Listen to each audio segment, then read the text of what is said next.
5월 가정의 달입니다. 우리 서로 축복하도록 하겠습니다. 우리 찬양합니다. 여러분 가정 가운데 주님의 평강과 기쁨이 넘치기를 바랍니다. 평화 하나님의 평강이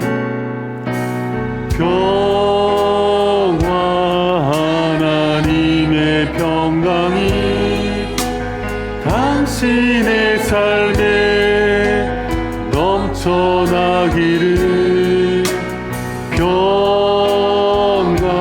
하나님의 평강이 당신의 삶에 가득하기를 축복합니다.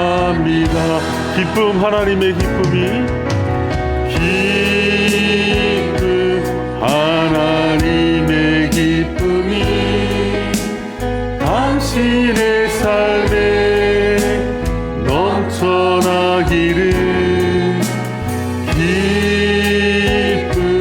하나님의 기쁨이 당신의 삶에 가득하기를 축복합니다. 소망 하나님의 소망이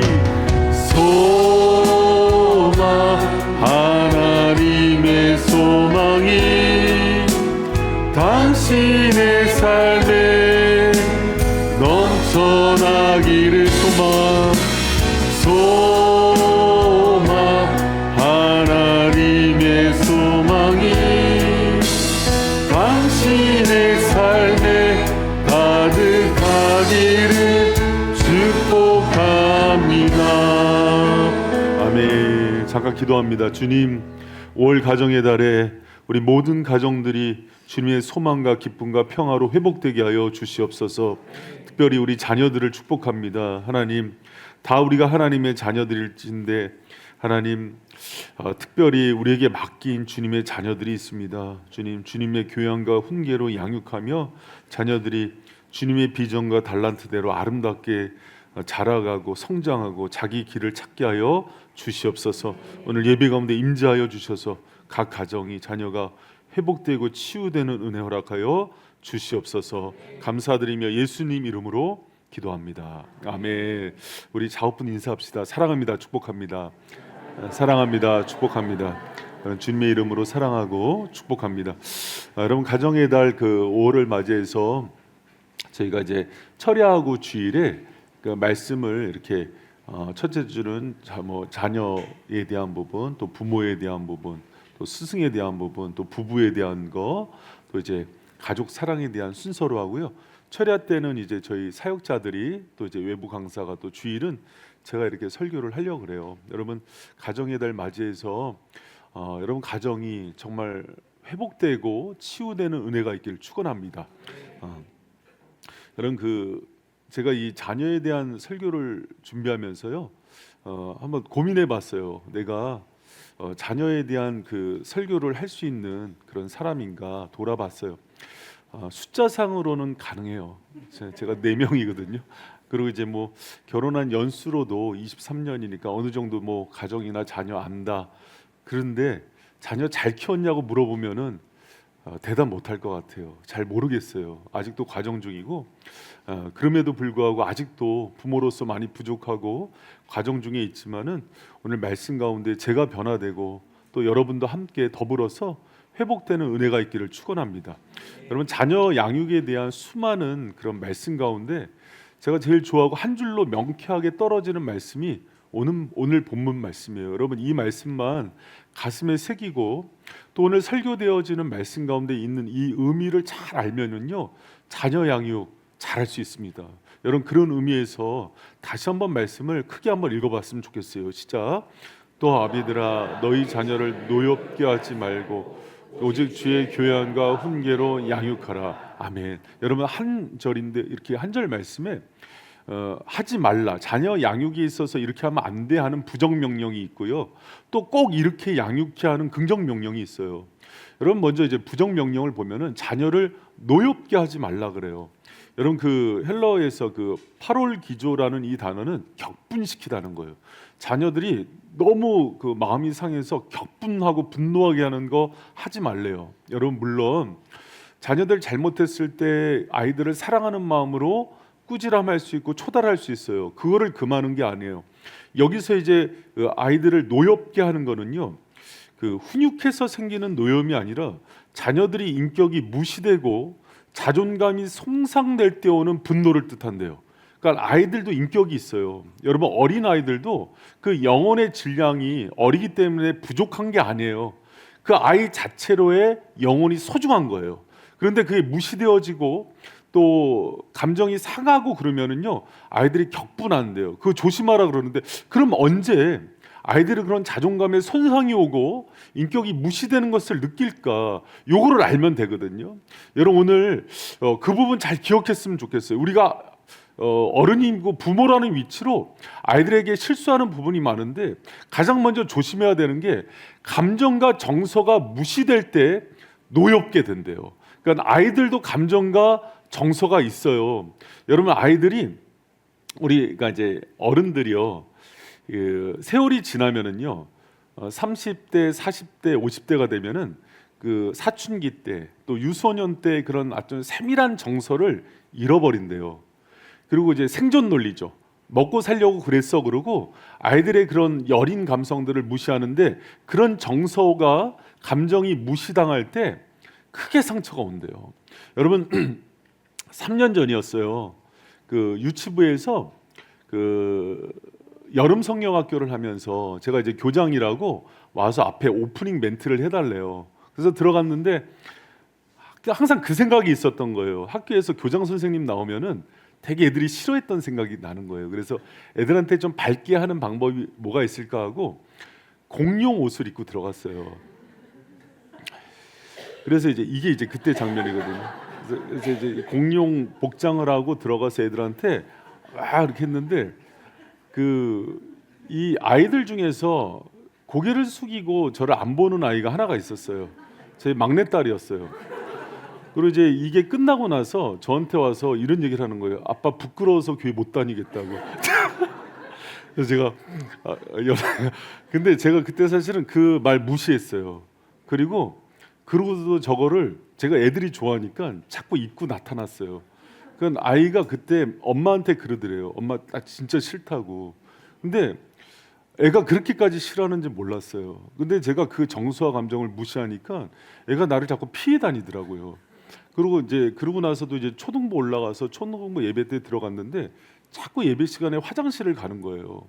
왜 그런 거 했더니 이때 트라우마가 있는 거예요. 아빠가 또 저러지 않을까.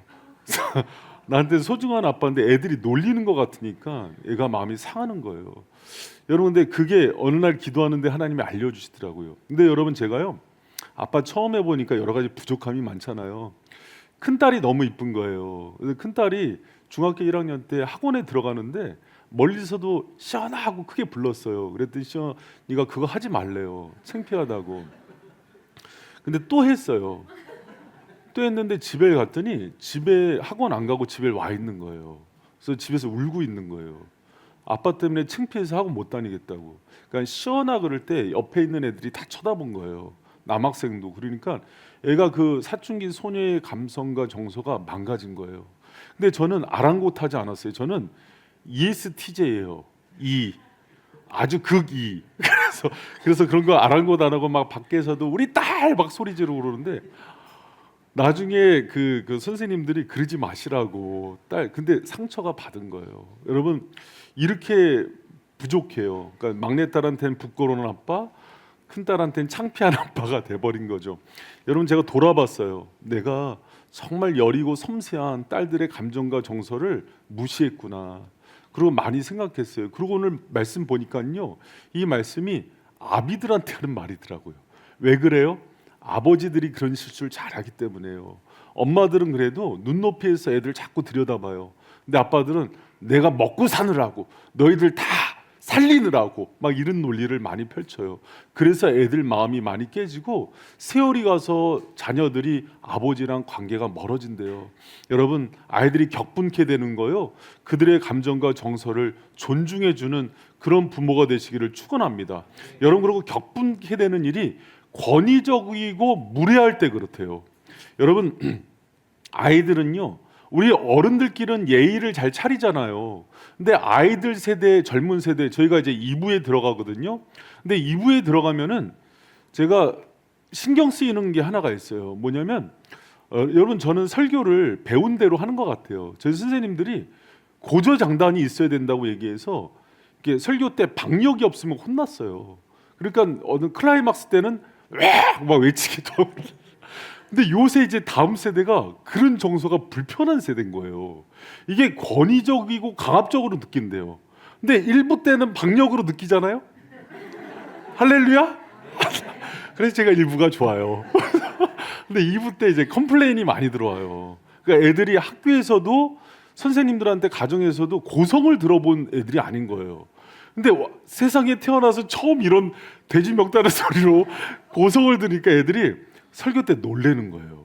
그러면서 이게 감정의 스크래치가 오는 거예요. 그래서 제가 2부 때 되게 조심해요. 요새 애들 눈치 보면서 합니다. 애들이 소중하니까. 근데 그걸 왜 상처가 되냐면 애들이 권위주의로 느끼는 거예요. 그리고 이게 아이들 입장에서는 무례하게 느껴지는 거예요. 만약에 1부 때도 제가 샤우팅을 했는데 장로님 권사님들이 무례하다 이렇게 느끼면 안 할 것 같아요. 근데 박력으로 느끼잖아요. 우리는 남진 나훈아를 보면서 자랐잖아요. 그랬기 때문에 이제 괜찮은데, 그래서 여러분, 아이들이 그 강압적인 부모의 권위로 누르는 거, 또 올바른 것을 교육한다는 명분 아래 강압적이고 폭력적인 언어를 쓰는 것 때문에 마음의 상처를 많이 받는데요. 여러분, 저도 돌아보니까는 그런 것 때문에 상처를 많이 받았던 것 같아요. 부모들은 바르게 가르친다는 명목하에 자녀들을 예의 없게 다룰 때가 많아요. 여러분, 자녀들도 인격이 있는 거예요. 그 자녀들을 정말 예의 있게 아이들의 눈높이에서 정말 정중하게 다뤄주는 그런 부모들 되시기를 축원합니다. 제가 참 존경하는 목사님 중에 김동호 목사님이란 분이 있는데, 이분이 자기 고백을 참 진솔하게 하세요. 근데 이제 지금은 다 이제 은퇴하시고 그랬는데 자녀 키울 때 실수했던 얘기를 이렇게 하시더라고요. 그 둘째 아들이 속을 하도 새겼대요. 사춘기 때. 목사님 아들들이라고 다 말 잘 듣는 건 아니에요. 그래서 너무 속상해서, 여러분, 예전에는요, 목회자 자녀가 말 안 듣고 속새기고 이렇게 불량하고 그러면은 그것 때문에 교회 사임하는 경우도 있었어요. 그러니까 이제 그때 너무 목사님이 속상하니까는 아들한테 너무 책망하는데 감정이 들어간 거죠.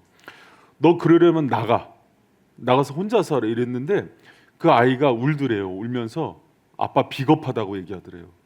아빠, 내가 힘없고 지금 그런 얘기하면은 아무것도 못한다는 거 알면서 나를 그렇게 코너에 뭐냐고. 여러분, 애가 다 생각이 있는 거죠. 그러면서 그 뒤에 이런 얘기를 하더래요. 그런 얘기 듣는 내가 얼마나 비참한지 아냐고. 여러분, 그때요, 목사님이 바로 아이한테 미안하다고 사과했대요. 여러분, 목사니까 때리진 못하고 애를요, 언어로 코너에 몰아서 애를 강압적으로 눌러버리는 거예요. 이럴 때 애들은요, 감정이 상하고 힘이 생기고 나이가 들었을 때 부모하고 감정적으로 금이 가는 거예요. 여러분, 우리가 그렇게 많이 해요. 제가 그 얘기 듣는데 회개가 됐어요. 저도 큰아들한테 나가라는 얘기 많이 하거든요. 너 이제 나가라. 너 이제 20살만 되면 나가 살아. 막 이렇게 얘기하는데, 제가 이제 가정의 달에 사과 한번 해야 될 것 같아요. 그리고 이제 자녀 키우면서 얘가 이제 원래는 제과제빵 하다가 진로를 바꿔서 인문계를 갔는데 좀 이제 걱정이 되는 거예요. 근데 걱정이 됐는데 제가 말씀을 묵상하면서 제가 이제 회개가 됐던 게 이런 거예요. 걱정이 되면은 걱정이 되게 얘기해 주면 되잖아요.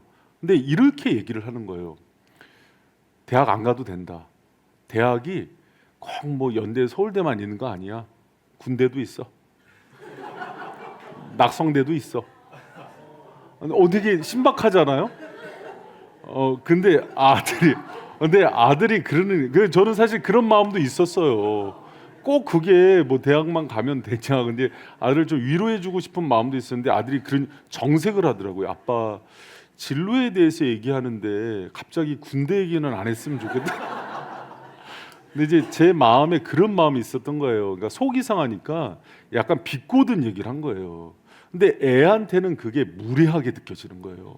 여러분, 우리는 부모라는 위치를 가지고 자녀들을 강압적으로 누르고 무례하게 할 때가 많아요. 그게 아이들한테는 전부 상처가 된다는 걸 알았어요. 여러분, 그러면서 제가 또 회개할 부분이 있다는 것을 많이 묵상했던 거예요. 여러분, 우리 자녀들 잘 되기를 원하시죠? 예, 그런 부분에서는 아이들에게 또 자녀라고 함부로 하는 게 아니라 자녀에게 맞는 예의를 갖추는 여러분 되시길 축원합니다.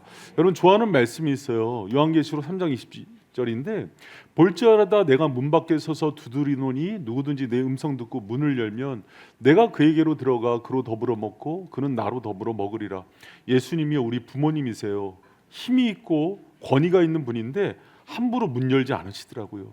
끊임없이 두들겨서 감동이 될 때 설득해서 문을 여는 방식이 우리를 낳으신 또 우리의 천부이신 예수님의 방식이에요. 여러분, 우리가 자녀들 대할 때 예수님의 예의를 갖추는 부모들 되시길 축원합니다. 우리 방식으로 누르고 강압하면서 너희들 위해서 그래서 하는 방식은요, 상처 주는 거예요. 여러분, 옳게 키우길 원하지 않는 부모들이 어디 있어요. 그런데 방법이 잘못됐다는 거예요. 여러분, 예수님께 받은 사랑대로 자녀들에게 흘려보내는 부모들 되시기를 축원합니다. 돌아보니까 그렇게 키웠어요. 저도 막 애들한테 누르고 무섭게 하고, 목회한다고 개척하면서 바쁘다 보니까는 내 아이들 통제하다 보니까 눈빛으로 누르고 감정으로 누르고, 그게 다 상처가 되더라고요. 여러분, 우리 자녀의 날인데 다 회개해요. 우리 회개하면 주님이요, 그 상처 다 지워주실 줄 믿습니다. 그리고 여러분, 아이들이 또 상처받는 게 비교당할 때예요. 여러분, 이거는요, 아이들이 가장 격분하고 잊을 수 없는 상처를 받을 때래요. 여러분, 물건을 살 때 좋은 물건, 나쁜 물건 비교하는 건 괜찮아요. 또 우리 오늘부터 황금 연휴죠. 여행지 갈 때 동남아로 갈지 아프리카로 갈지 비교하는 것도 괜찮아요. 또 대학을 비교하는 것도 괜찮아요. 그런데 자녀를 비교하는 건 죄악이에요. 여러분, 아이들은요, 상품이 아니에요. 아이들은 하나님의 유일한 작품입니다. 믿습니까? 여러분, 근데 우리가 이렇게 얘기를 하지만 자꾸 비교를 해요. 옆집 아들과 비교하고 엄마 친구 딸과 비교하고, 그래서 애들을 자꾸 상처를 줘요. 한동대 이기복 교수님이라고 계세요. 여자분인데 상담대학원을 설립한 분인데 참 뛰어난 교수님이에요. 사람들의 마음을 많이 만지시는 분인데 이런 간증을 하시더라고요. 자기가 상담학 교수고 많이 치유하고 기독교 가치대로 자녀들을 양육하는데 자기 딸이 고등학교 들어가서 첫 성적표를 받아왔대요. 근데 진짜 너무 형편없었대요. 이거 큰일 났대. 대학 못 가겠다. 그런데 하나님을 믿는 사람이잖아요. 명색이 한동대 교수잖아요. 성적표 갖고 감정을 누르고 딸 수고했어, 사랑해 하고 안아줬대요. 그 다음 학기 성적표를 갖고 왔는데 성적이 더 떨어졌더래요. 너무 힘들더래요. 그래도 또 참고 마음을 추스리고 격려하고 칭찬해주면서 수고했다 그랬대요. 2학년이 돼서 성적표를 갖고 왔는데 딸이 너무 해맑게 뛰어들어와서 이제 됐구나 했는데 더 떨어졌대요. 주님, 언제까지 참아야 되나요? 그냥 세상 방식으로 내가 해야 되는 거 아닌가. 근데 마지막까지 주님의 방식으로 했다는 얘기를 하면서 하나님의 자녀로 걸작품으로 대한다는 게 이렇게 어렵다는 얘기를 하는 거예요. 지금 당장 얘 대학교 가야 되는데 성적 비교하면서 우열 가려주고 얘기해줘야 되는데 그 방식이 쉬운 것 같이 보이는 거예요. 그러나 여러분, 하나님의 자녀로서 비교하지 않고 이 아이 자체를 존중하는 그 마음을 부모님들이 품고 그렇게 사랑해줘야 된다는 것을 꼭 기억하세요. 여러분, 비교하면서 키운 자녀는요, 나중에 이 자녀들이 힘이 생기고 성인이 됐을 때 부모 비교해요. 그래서 그때 뭐라 그러냐면, 그럼 부모님은 돈 많이 벌었냐고, 부모님은 그러면 명문대 나왔냐고, 그렇게 비교하는 언어를 또 듣는 거예요. 그러나 여러분, 그 자녀 있는 그대로 사랑한 부모는요, 자녀들이 부모가 병들고 아파도 있는 그대로 사랑해요. 여러분, 우리 가정이 비교를 떠나서 정말 서로를 이 세상에 하나뿐인 걸작품으로 대하는 그런 가정이 되기를 축원합니다. 할렐루야. 여러분, 이 부분이 자녀들을 노엽게 하는 부분들이에요. 다 기억나겠어요? 설교 노트가 있어요. 오늘 끝나고 나누면서 마음에 새기세요. 왜 우리가 그냥 표면적으로 나 화나게 안 했는데 그렇지 않더라고요. 은근히 화내고 무례하게 해서 안 하고 비교해서 은근히 여러분 우리는요 나이가 들고 세월이 갈수록 죄를 짓는데 영악해져요. 그래서 애들이 더 깊은 상처를 받는 거예요. 빛이신 주님이 우리를 드러내실 때 다 토설하고 정말 예수님의 방식으로 자녀들 양육하는 부모들 되시기를 축원합니다. 여러분 그런 긍정 명령이 있어요. 그러면 어떻게 자녀들을 또 양육하라 그럴 때 주의 교양과 훈계로 양육하래요. 여러분 예수님의 교양과 훈계로 양육하는데 파이데이아와 루데시아라는 교양과 훈계는요. 여러분 이렇게 생각하면 돼요. 주의 교양과 훈계잖아요. 주님의 교양과 훈계가 왜 필요할까요? 이 자녀는 주님의 자녀이기 때문이에요. 여러분 믿습니까? 여러분 이번 가정의 달에 또 한 번 확인해 주세요. 너는 내 자녀가 아니야? 그리고 그 뒤에 잊어버리면 안 돼요. 주님의 자녀여를 얘기해야 되는데 거기서 벙하고 있으면은 애들이 친부모가 따로 있나? 여러분 주님의 자녀이기 때문에 주님의 교양과 훈계가 필요한 거예요. 그럼 여러분 봐요. 우리가 이제 저희 젊은 부부들도 이제 막 출산하고 결혼하고 나서 이렇게 뭐 산모 수첩도 갖고 있고 또 애들 어떻게 양육해야 되는지 그런 양육 책들도 구하고 그러더라고요. 여러분 우리가 자녀들 양육하는 양육책은 뭡니까? 성경이에요. 그래서 주의 교양과 훈계로 양육할 때는 주님의 자녀로 만드는 그 최고의 매뉴얼은 하나님의 말씀인 거예요. 여러분 하나님의 말씀으로 자녀들을 잘 먹이고 양육하는 저 여러분 되시길 축원합니다. 여러분 그 프린스턴 대학교에 가면은요, 프린스턴 대 아이비리그 뭐 최고의 명문대잖아요, 미국에. 의대, 법대, 경영대가 없대요. 여러분 모르셨죠? 그래서 새로운 총장이 부임하면은 학교를 키우기 위한 전략으로 지금도 거론되는 것이 인기 있는 과, 유명한 과들 만들자, 의대, 법대 만들자, 경영대 만들자 그러는데 그게 안건으로 상정이 되면은요 동문들이 다 학교 찾아온대요. 그래서 뭘 얘기하냐면 절대 만들지 말라고. 돈이 필요하면은 다들 출세했잖아요. 우리가 더 기부하겠다고. 그 이유는 그래요. 후배들이 대학교 때 당장 의사, 변호사, 경영인이 되는 교육 시키지 말고 4년 동안 인문학 교육을 시켜서 이 아이들이 나중에 대학원에 가서 의사, 변호사, 기업인이 되는 그 전공을 시키는 게 맞다. 왜 그런 거 아니? 사람 되면 인문학적 수양이 중요한데 그래야 사람과 사회와 삶에 대한 깊은 이해와 성찰을 가지고 정말 세상을 사랑하고 정말 공의를 위해서 사는 그런 법조인과 의사를 만들 수 있다는 논리예요. 맞는 말이에요. 여러분 근데 우리는요 그 인문학 위에 성경을 갖고 있어요. 그러니까 자녀들을 키우기 전에 뭐 요새 인문학 독서 읽기 열풍이잖아요. 그거 말고 성경을 먼저 가리키는 지혜로운 부모가 되시기를 축원합니다. 여러분 아이들에게 하나님 말씀을 가르치는 거는요 사느냐 죽느냐에 하는 문제예요. 여러분 사무엘이 엘리 제사장이 집에 갔을 때 처음 하나님께서 듣게 하신 말씀이 뭐냐면요 엘리 제사장 집안이 무너지는데 무너지는 이유가 홈리와 비느하스에게 하나님의 말씀을 가르치지 않았다는 걸 지적해요. 그래서 망한다는 얘기를 줘요. 여러분 우리 자녀에게 하나님의 말씀을 가르치는 것은 그들이 사느냐 죽느냐의 문제에 달렸다는 것을 꼭 기억하고 여러분 아이들 좋은 대학 이전에 뭐 인문학 뭐 애들 출세하는 거 이전에 말씀을 주는 부모들 되시기를 축원합니다. 여러분 그 부모들이 애들 태어나면은요 어떻게 교육시킬지에 대한 관심이 되게 많아요. 그래서 막 그 유치원 때부터 그런 저희도 이제 그 옛날 얘기인데 저희 큰 아들 그 아들 태어났을 때 뭐 막 말도 하기 전에 막 A, B, C, D 막 하고 한자도 막 하고 그래서 얘 천재인 줄 알았어요. 근데 다 부모들이 그렇게 키우더라고요. 근데 여러분 나중에 제가 정신을 차리는 거죠. 아니, 세상 교육보다 주님의 말씀 교육 먼저 시켜야겠다. 그래서 가정 예배도 드리고 애들 성경도 이렇게 하고 홈스쿨도 했던 이유인데 여러분 애들 태어나면은 애들 뭐 어렸을 때부터 막 영어 유치원도 보내고 뭐 조기 유학 보내려고도 하고 중고등학교는 우리가 뭐 특성화고 보낼까 막 고민도 하고 그러잖아요. 그래서 뭐 이렇게 막 학군도 따라가고 제 큰딸 그 친구 하나가 여러분 그 대한민국 3대 학원 가잖아요. 평촌. 여기 가려고 여수에서 이사를 왔대요. 부모가 얘 교육 하나 보고. 그러니까 우리는 여기 살면 얼마나 좋은 거예요. 여수에서 이사 왔대. 모범마을 보고 학군 보고. 여러분 세상은요 자녀 양육하려고 그렇게 많이 애를 써요. 그런데 우리는 그 열정을 가지고 주님의 교양과 훈계인 말씀을 가르치는 열정을 갖고 가르쳐야 돼요. 그래야 애들이 살아요. 여러분 그런 부모들 되시길 축원합니다. 근데 여러분 말씀의 매뉴얼만 갖고 안 된대요. 본보기가 필요하대요. 여러분 성경 말씀은요 말씀을 잘 아는 사람이 말씀대로 산 모습이 있을 때 교육이 된대요. 성경을 백독한 부모예요. 말씀을 달달 알아요.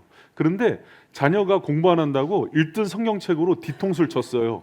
그 애가 성경 읽을까요? 성경은 매요. 안 읽고 싶어요. 여러분 예수님은요 우리에게 본보기가 되어 주셔요. 기도하는 본, 말씀의 본, 삶의 본을 보이는 거예요. 그래서 살아낸 것만 남는다는 얘기를 해요. 여러분 말씀을 잘 가르칠 뿐만 아니라 살아냄으로 삶으로 보이는 저 여러분 되시길 축원합니다. 여러분 저는 그 아버지의 양육법을 생각하면은요 누가복음 15장의 그 탕자의 부모님이 생각이 많이 나요. 여러분 그 아버지 참 훌륭한 분인데 아들이 탕자를 해서 가슴이 많이 아팠을 것 같아요. 그런데 어떻게 양육해요? 오랜 기다림과 용서요. 그게 본복인 거예요. 여러분 우리 자녀 중에 그런 탕자가 있다고 쳐봐요. 그 아들 사랑할 수 있겠어요? 기다릴 수 있겠어요? 그런데 저는 그 아버지의 스케일과 디테일이 보여요. 저는 그 탕자 아버지의 그 교육법을 스케일과 디테일이라 그래요. 아무리 해도 아들이 양육이 안 될 때가 있어요. 떠나가는 아들을 잡지 못할 때가 있어요. 그러면은 돈 줘서 보낼 때가 있어요. 그리고 떠나보내요. 그리고 회복돼서 돌아올 맞이할 준비를 해요. 반지와 옷을 준비하고 상관없는데도 기다리는 섬세함이 있어요. 여러분 우리가 자녀들에 대해서 윽박 지르는 거 말고요. 크게도 봐줄 줄도 알고 섬세하기도 디테일하게도 봐줄 줄 아는 그런 예수님의 본을 따라 살아가는 저 여러분 되시길 축원합니다.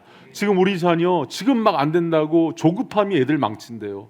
막 안절부절하지 말고 여러분 얼마나 주님 스케일이 커요. 그래 한번 가출도 해봐라.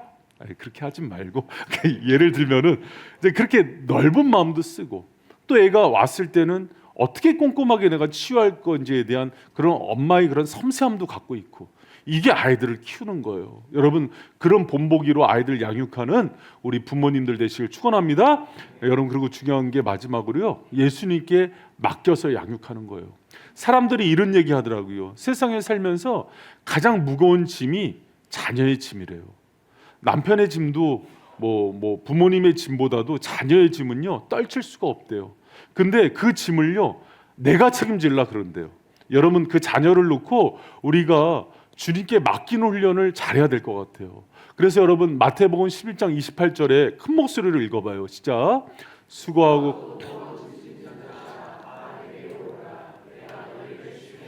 여러분 이 수고하고 무거운 짐진 자는요 자녀의 짐을 진 자들도 포함하고 있는 거예요. 여러분이 힘들고 무거운 짐들 주님이 다 아세요. 여러분 아비의 마음은요 우리 주님만큼 아는 분이 없어요. 여러분 마음을 제일 헤아리는 분이 우리 주님이세요. 그 자녀 주님께 맡겨야 돼요.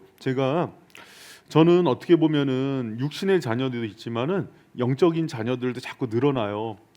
근데 그 늘어날수록 가지 많은 나무에 바람 잘 날이 없는 것 같아요. 막 여러 가지 고민도 많고 갈등도 많고 발 없는 말들도 막 들리고 그래요. 그 막 힘들죠. 그래서 어저께 너무 위로받고 싶어서 골방기도팀에 들어갔는데 너무 위로가 많이 됐어요.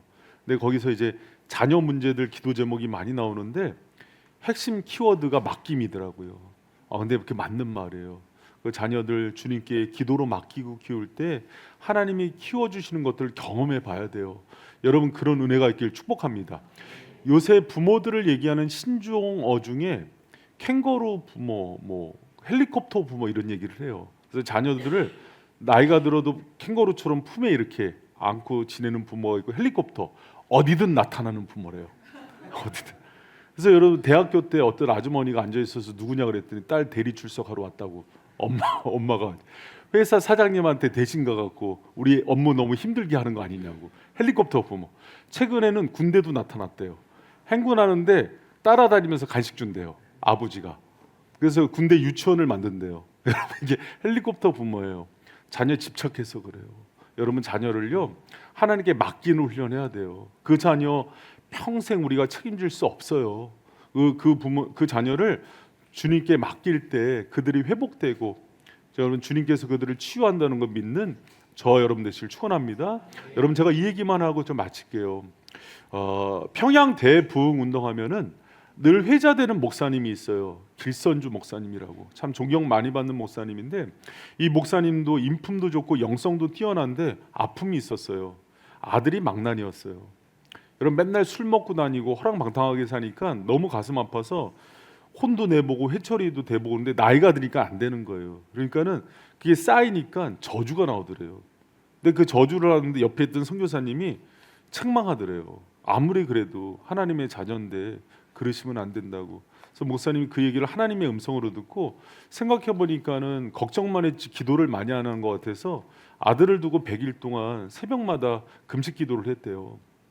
그런데 그렇게 기도하던 중에 아들이요 100일째 새벽 기도하는 날 뒤 문을 열고 예배당을 걸어 들어오더래요.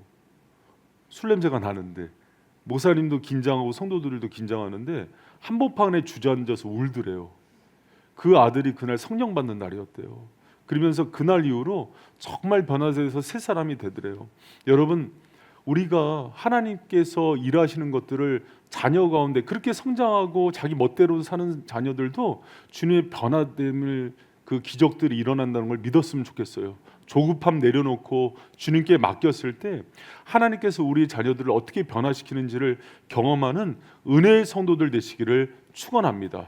여러분 말씀 맺을게요. 한 절이지만은 이 말씀 가운데는 자녀 양육에 대한 놀라운 비밀들이 담겨져 있어요. 그래서 여러분 자녀에게 하지 말아야 되는 거 세 가지. 감정과 정서를 무시하지 않는 거, 권위적이고 무례하게 예의 없게 대하지 않는 거, 비교하지 않는 거, 주의 교양과 훈계로 양육하는 거 세 가지죠. 말씀과 기도로 양육하고 봄고기로 양육하고 예수님께 맡김으로 양육해서 여러분 이 시대에 인물이 없대요. 지식 교육은 뛰어나졌는데 정말 성품적으로 인성적으로 탁월한 영성이 있는 자녀들이 없대요. 우리 바이생 교회 가운데 다음 세대를 이끄는 그런 자녀들이 일어나기를 축원합니다.